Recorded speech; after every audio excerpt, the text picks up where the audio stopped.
नमस्कार. श्री निसर्गदत्त महाराज. एक चिंतन संकलन भाग 82.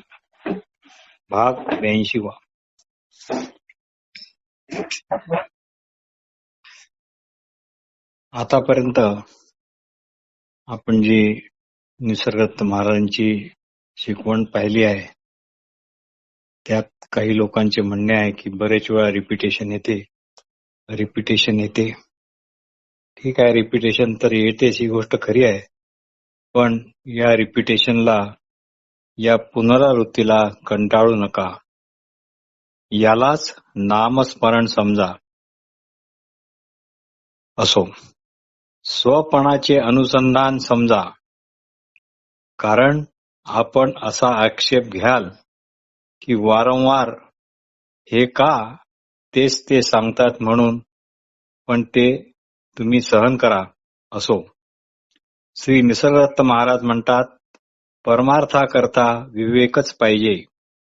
श्री निसर्गदत्त महाराज म्हणतात, परमार्थाकरता विवेकच पाहिजे. गुरु आज्ञेप्रमाणे शुद्ध चैतन्य हेच माझे रूप हा निश्चय झाला पाहिजे. गुरु आज्ञेप्रमाणे शुद्ध चैतन्य हेच माझे रूप हा निश्चय झाला पाहिजे. कायेतील चैतन्याच्या प्रकाशामुळेच सूर्य चंद्र तारे दिसू शकतात. कायेतील चैतन्याच्या प्रकाशामुळेच सूर्य चंद्र तारे दिसू शकतात. आपल्या प्रकाशापेक्षा दुसरा प्रकाशच नाही. आपल्याच प्रकाशामुळे, आपल्याच प्रकाशाच्या उजेडामुळे इतर प्रकाशे प्रकाशित होत आहेत. हे असं ऐकलं की परमार्थात गोडी वाटायला लागते आणि मग जीवन जगायची एक वेगळीच हिंमत पण येते, एक वेगळा उत्साह येतो आणि माणसाचे धैर्य जिवंत राहते. एकदमच सर्वच्या सर्व मिथ्या ऐकून निराश व्हायला नको.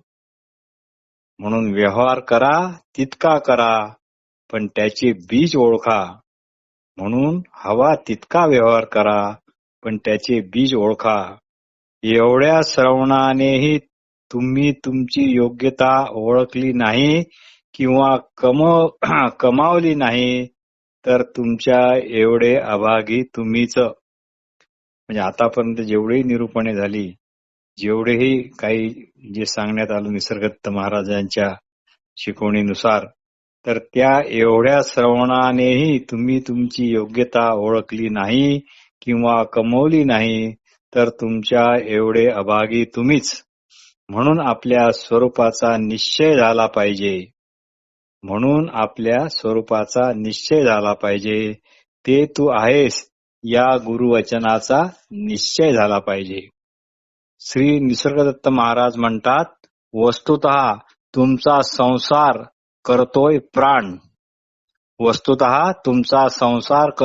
प्राण तुम्ही नाही, हे ओळखा. आपले करणे ते आपल्याकडेच असू द्या. उगीच दुसऱ्याच्या करण्याला आपले करणे म्हणू नका. तुमचा वाचाळपणा बंद करा. कोणाला काही सांगण्याची जरुरी नाही. केवळ अंतरात्म्यावर तुमची दृष्टी पडली की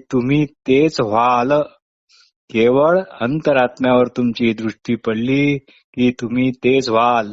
सध्या तुम्ही नेहमीच जागृतीतल्या अनुभवात गुरफटलेले आहात. मी स्त्री किंवा मी पुरुष असे समजून तुम्ही असता असे तुम्हाला वाटते, पण ते तसे नाही. ती आहे फक्त जाग. स्त्री पुरुष म्हणून असते, ती असते फक्त जाग, स्त्री पुरुष म्हणून असणारी. म्हणून आपली स्वप्नाची भ्रांती अजून गेलेली नाही. स्वप्न व स्वप्नात झालेला ज्ञानी दोन्ही हे मिथ्याच आहेत. स्वप्न आणि स्वप्नात झालेला ज्ञानी दोन्ही हे मिथ्याच. जे दिसते ते स्वप्न की आपणच स्वप्न. जे दिसते ते स्वप्न की आपणच स्वप्न म्हणजे काय की तू जागा आहेस असे तुला वाटते तेच स्वप्न आहे. म्हणजे काय की तू जागा आहेस असे तुला वाटते तेच स्वप्न आहे. मी ब्रह्म आहे. मी ब्रह्म आहे या बोधात स्थिर झाले की जग नव्हे तुझे स्वपणच जगरूपाने दिसत आहे. जग नव्हे तुझे स्वपणच जगरूपाने दिसत आहे. मला ज्ञान झाले असे म्हणता म्हणता ज्ञान कधी अज्ञान होते हे माहिती पडत नाही. मला ज्ञान झाले असे म्हणता म्हणता ते ज्ञान कधी अज्ञान होते हे माहिती पडत नाही. ज्ञानी अज्ञानीच राहतो. श्री निसर्गदत्त महाराज म्हणतात, तुम्ही अनेक गोष्टीचे साक्षीत्व करता. तुम्ही अनेक गोष्टींचे साक्षीत्व करता, पण जास्तीत जास्त जाग आणि झोप यांचे वस्तुता जाग व झोप या दोन अवस्था तुमच्या नाहीत. त्या फक्त आहेत. जाग व झोप या दोन अवस्था तुमच्या नाहीत, त्या फक्त आहेत. हे विधान जरा पचायला जड आहे. मांडुक्य उपनिषदाचा जणू हे वाक्य सारच आहेत. मांडुक्य उपनिषदांचा जणू ही वाक्ये सारच आहेत. मी झोपलो होतो ही जागृती म्हणते, तुम्ही नाही. मी झोपलो होतो ही जागृती म्हणते, तुम्ही नाही. थंड पाण्यात पक्वान्ने शिजवता येत नाही, त्यासाठी गरम पाणीच लागते. आणि ज्ञानाग्नीमुळे पाणी गरम करता येते आणि मग त्यात सर्व काही शिजते. तसे हे आहे. आणि जर त्याला ते तू आहेस असा स्वाद शिजवल्याला अन्नाला येतो.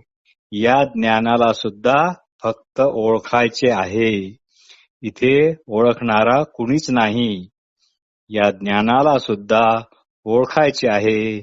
इथे ओळखणारा कुणी नाही. ओळखणारा ज्ञान नव्हे, जे कळत आहे ते तू नाहीस. जे कळत आहे ते तू नाहीस. ज्यामुळे कळणे शक्य झाले ते तू आहेस. ज्यामुळे कळणे शक्य झाले ते तू आहेस. तेही तुला लांबूनच कळते आहे. कळते पण सहन होत नाही. आणि कळते पण हे असे कळते पण सहन होत नाही. म्हणून तुम्ही इकडे तिकडे भटकत राहता. म्हणून तुम्ही इकडे तिकडे भटकत राहता. जेव्हा कळते पण सहन होईल तेव्हा तुम्ही असाल तिथेच निवांत बसाल. कळते पण जेव्हा कळते पण सहन होत नाही म्हणून तुम्ही इकडे तिकडे भटकत राहता. जेव्हा कळते पण सहन होईल तेव्हा तुम्ही असाल तेथेच निवांत बसाल. मग वखवक नको, वचवच नको आणि शाब्दिक वटवट पण नको. ती वखवक, वचवच, वटवट तोपर्यंतच आहे जोपर्यंत कळते पण हे सहन होत नाही. श्री निसर्गदत्त महाराज एका ठिकाणी भगवान कृष्णाचा गीतेतील दाखला देऊन म्हणतात की कृष्ण म्हणतात, प्रत्येक प्राणीमात्राच्या अंतर्यामी आपणच शुद्ध असणेपणाने आहो. प्रत्येक प्राणी मात्राच्या अंतर्यामी आपणच शुद्ध असलेपणाने आहो. याची जी हमी आहे तेच माझे स्वरूप आहे. ते मीच आहे. पण माझ्या स्वहमीची तुम्हाला ओळख नाही. प्रत्येक प्राणी आत्मप्रेमानेच व्यवहार करतो. आत्मप्रेम म्हणजे आपण नसावे असे कधीच कुणाला वाटत नाही. आत्मप्रेम म्हणजे आपण नसावे असे कधीच कुणाला वाटत नाही. म्हणून कोणताही व्यवहार घडतो तो अशा या असणेपणाच्या प्रेमामुळेच घडत आहे. जोपर्यंत तुमचे हे असणेपणाचे प्रेम भानावर येत नाही तोपर्यंत सर्व गडप असते. पण सकाळी कळते पण असणे पण प्रकाशमान होताच जाग येते. पण चूक तेथे ही होते की तुम्ही उठून बसता ते फक्त आणि फक्त देहाच्या ओळखीने. देहबुद्धी कवटाळूनच. आणि इथेच सारे गाडे फसले आहे. आणि इथेच सर्व गाडे फसले आहे. म्हणून देहाच्या ओळखीने स्वतःला ओळखण्यापूर्वी जो सूक्ष्म क्षण आहे, जी सूक्ष्म जाग आहे ती पकडा.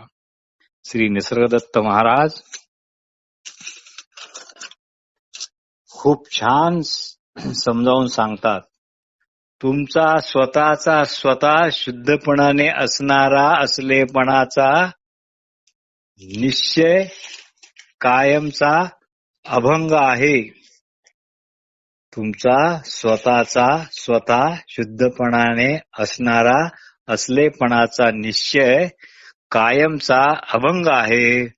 पण तो तुम्ही देहाच्या रूपाने कायाबुद्धीच्या भ्रमाने किंवा कायाबुद्धी मानल्यामुळे तो भंग पावला आहे, छिन्न विछिन्न झाला आहे. लक्षात ठेवा की कोणाचाही सल्ला घेण्यापूर्वी, कोणाचेही काही ऐकण्यापूर्वी फक्त स्वयंप्रकाशी जे आहे, जे आपोआप असलेले आहे त्याकडेच लक्ष ठेवा. तुमचे स्वयंप्रकाश तत्वच विश्वप्रकाशक अथवा विश्वभानू आहे हे लक्षात ठेवा. तुमचे स्वयंप्रकाशत्वच विश्वप्रकाशक असा विश्वभानू आहे हे लक्षात ठेवा. तुम्ही देहाच्या रूपाने वावरता म्हणून ते तुमच्यावर नाराज आहे. तुम्ही देहाच्या रूपाने वावरता म्हणून सध्या ते तुमच्यावर नाराज आहे. आत्मप्रेमाशिवाय आणखी दुसरा देव नाही. आत्मप्रेमाशिवाय आणखी दुसरा देव नाही. हे आत्मप्रेम हे केलेले प्रेम नाही. म्हणूनच शरीराच्या सर्व क्रिया हगणे, मुतणे, भूक, पचन, जनन हे सर्व त्या आत्मकृपेनेच होत आहे. कृष्ण म्हणतात, जरी माझी कुणाला ओळख नसली तरी मी त्याला या सर्व गोष्टी करायला समर्थ करून ठेवलेलेच आहे. तुमचे शुद्ध असणे पण हे पाहुणे म्हणून तुमच्याकडे हंगामी असे राहायला आले नाही. तुमचे शुद्ध असणे पण हे पाहुणे म्हणून तुमच्याकडे हंगामी असे राहायला आले नाही. हे तुम्ही विसरू नका. श्री निसर्गदत्त महाराज म्हणतात, आपण अंगावर कपडे घालतो, साडी लुगडे नेसतो, गाऊन घालतो, अंगरखा घालतो, सूट पॅन्ट घालतो, पण तो कपडा म्हणजे आपण नाही हे आपण पक्के ओळखतो. हे ज्ञान आपण कुठे शिकलो आहे काय? हे ज्ञान तर मूळचेच आहे. हे आपण कुणाला विचारायला गेलो का? नाही. अंगावरील कपड्याचा विसर पडावा असा काही आपण प्रयत्न करतो का? तो कपडा म्हणजे आपण नाही एवढे जाणले की बस. मग कपड्यामुळे काहीच बिघडत नाही. तसेच देह म्हणजे आपण नाही किंवा देहवस्त्र म्हणजे आपण नाही हे जाणल्यावर त्याचा मुद्दाम विसर पाडण्याची जरुरी नाही. इथे करायचे असे काही नाही, फक्त आणि फक्त जाणायचे आहे. कपडा असला काय आणि कपडा नसला काय, शरीराला त्याचे काही सोयरे सुतूक नाही. तसे शरीर असले काय आणि नसले काय, असणेपणाला त्याचे काही सोयर सुतूक नाही. म्हणजेच काय, आपण देहवस्त्र नाही तर ते पांघरणारे चैतन्य आहोत. म्हणजेच काय, आपण देहवस्त्र नाही तर ते पांघरणारे चैतन्यच आहोत. या चैतन्याचा उदय आणि अस्त होत नाही. आपले रूप हे देह नसून देहाचे चालक या जातीचे आहे.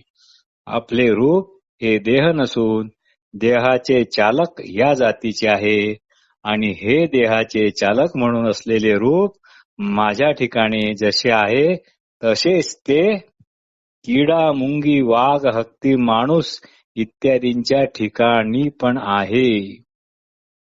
आपले रूप हे देह नसून देहाचे चालक या जातीचे आहे व हे देहाचे चालक म्हणून असलेले रूप माझ्या ठिकाणी जसे आहे तसेच ते किडा, मुंगी, वाघ, हत्ती, माणूस इत्यादींच्या ठिकाणी पण आहे. हे असे जाणणे म्हणजेच सर्वाभूती एकच एक अविभाज्य चैतन्य नांदत आहे याचा स्पष्ट बोध होय.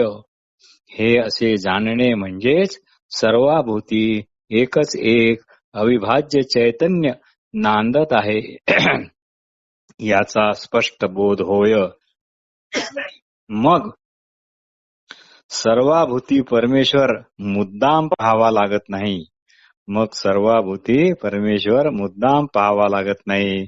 जाणणे म्हणजे तेच होणे होय. जाणणे म्हणजे तेच होणे होय. श्री निसर्गदत्त महाराज म्हणतात, तुम्ही जे जे करता त्याचा तुम्हाला काही उपयोग होणार नाही. त्याचा तुम्हाला काही उपयोग होणार नाही. तुम्ही म्हणाल मग आम्ही करावे तरी काय? तर श्री महाराज म्हणतात, तुम्ही इतकेच करा की तुम्ही जे काही करता ते आपण करत नाही असे माना. श्री महाराज म्हणतात, तुम्ही इतकेच करा की तुम्ही जे काही करता ते आपण करत नाही असे माना. तुम्हाला तुमचे करणे खरे वाटते म्हणूनच लोभाला अवसर मिळतो. तुम्हाला तुमचे करणे खरे वाटते म्हणूनच लोभाला फैलावायला अवसर मिळतो. मग तो लोभ प्रापंचक वस्तूविषयी असो किंवा पारमार्थिक निश्चिंतता, उदाहरणार्थ मोक्ष वगैरे विषयी असो. पण ज्ञानाचे मन व्यक्तिमन नसते. ते विश्वमन असते. म्हणूनच ते सर्वच गोष्टीविषयी तृप्त असते, परिपूर्ण असते असो. श्री निसर्गदत्त महाराज म्हणतात, तुम्ही इथे माडीवर माझ्या समोर बसून इतके ऐकता. त्या ऐकण्याचा जर काहीच परिणाम होत नसेल तर इथे येऊन बसण्याचा फायदा काय? त्यामुळे तुमचा धड प्रपंचही होणार नाही आणि धड परमार्थ पण होणार नाही. एक काहीतरी करा. एकतर प्रपंच नीटनेटका करा किंवा परमार्थ तरी मनापासून करा. दोन्ही नावेत एक एक पाय ठेवून पाण्यातून प्रवास करू नका. दोन्ही मध्ये गफलत करू नका. तुमच्या असणेपणामुळे जग आहे. तुम्ही आधी नसता तर कसचे जग आणि कसचे काय? तुमच्या असणेपणामुळे जग आहे. तुम्ही आधी नसता तर कसचे जग आणि कसचे काय? समजा तुमचे असणेपणच नाही तर जगाचे काय? तुमची जाग आधी मग जग. आपली जाग नसेल तर यापैकी काहीच नाही. म्हणूनच श्री निसर्गदत्त महाराज आग्रहाने सांगतात की जागेपणातील गोष्टीवर लक्ष देण्यापेक्षा खुद्द जागेपणावरच लक्ष द्या. सर्व चर अचर इत्यादी जगाचा जन्म झाला त्याचे मायबाप कोण? तुमचे जागेपणच. तुम्हाला देह केव्हा असतो? तू असल्याची जाग असेल तरच. प्रथम तुम्ही जाग आणि नंतर पंच ज्ञानेंद्रियाचे ज्ञान. प्रथम तुमची जाग, नंतर पंच महाभूतांशी ओळख वगैरे वगैरे. तुझी जागच जर नसेल तर हा देव हा, तो देव तो असे म्हणणार तरी कोण? तुझी जागच जर नसेल तर हा देव हा, तो देव तो असे म्हणणार तरी कोण? हा माझा देह आहे, हा तुझा देह आहे, हे जग आहे, वगैरे वगैरे असे म्हणणार तरी कोण? जगामध्ये तुम्ही कुठेही जा, जगामध्ये तुम्ही कुठेही जा, तुम्हाला मृत्यूचेच बूस्टर डोस मिळतील. जगामध्ये तुम्ही कुठेही जा, तुम्हाला मृत्यूचेच बूस्टर डोस मिळतील. पण अशा या बोधाचे 2 थेंब केवळ सद्गुरूच देतात. पण अशा या बोधाचे 2 थेंब केवळ सद्गुरूच देतात. श्री निसर्गदत्त महाराज आम्हाला विचारतात, तुम्हाला मी स्त्री किंवा मी पुरुष हे केव्हा लक्षात येते? तुम्हाला मी स्त्री किंवा मी पुरुष हे केव्हा लक्षात येते? सकाळी आपण जागे झालो असे जे वाटते तेव्हाच ना. सकाळी आपण जागे झालो असे जे वाटते तेव्हाच ना. म्हणून मुख्य देव आत्मदेव, म्हणून मुख्य देव आत्मदेव, मुख्य राम आत्मा राम. सकाळी देहाची आठवण येण्याआधी, सकाळी देहाची आठवण येण्याआधी जो झोप संपली व जाग आली या दरम्यानचा जो संधी काळ आहे, ज्या काळात देहाची आठवण नसते पण लगेच देहाची आठवण येते, ही देहाची आठवण येण्याआधी जे अकळपणे जे कळतेपण आले व त्यामुळे आपण असनेपणाने आहो अशी जाग आली, ही जागच समजा की देवाधिदेव आहे. सकाळी देहाची आठवण येण्याआधी जो झोप संपली व जाग आली या दरम्यानचा जो संधी काळ आहे, ज्या काळात देहाची आठवण नसते पण लगेच निमिषार्धात देहाची आठवण येते, ही देहाची आठवण येण्याआधी जे अकळपणे जे कळतेपण आले व त्यामुळे आपण असनेपणाने आहो अशी जाग आली, ही जागच समजा की देवाधिदेव आहे.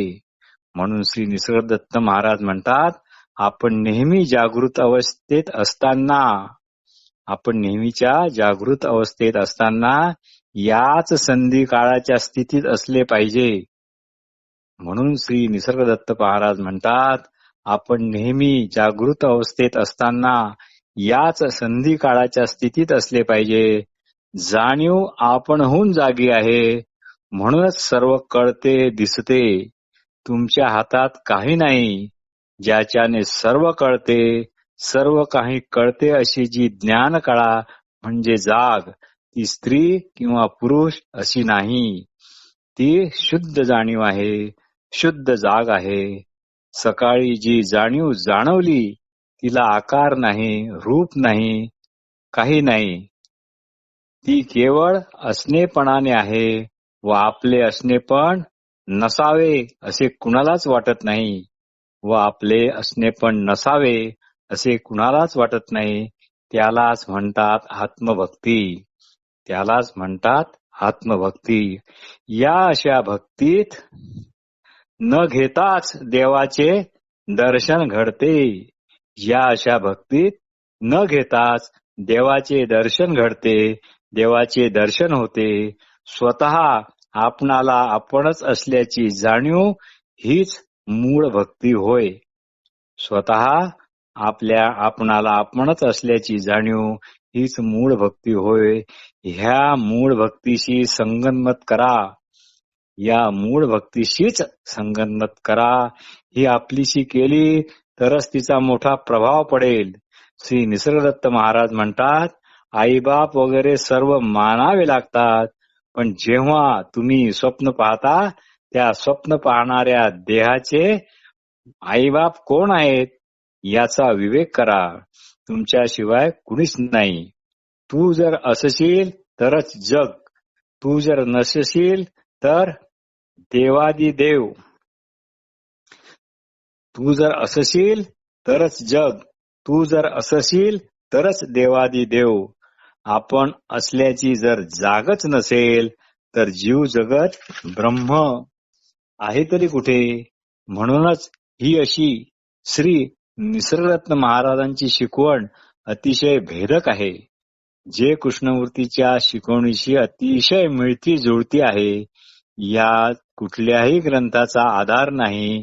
जे काही आहे ते बावनकशी स्वानुभवाचेच बोल आहेत. श्री निसर्गदत्त महाराज म्हणतात, जोपर्यंत तुमचे असे खरे रूप तुम्हाला कळत नाही तोपर्यंत जप तप ध्यान धारणा टिळे माळा जे काही तुम्ही परमार्थ परमार्थ म्हणून करता ते सर्व फुकट आहे. पुष्कळ गोष्टी दिसल्या भासल्या पण तिथे तळाला तुमची जाग आहे. पुष्कळ गोष्टी दिसल्या भासल्या पण तिथे तळाला तुमची जाग आहे.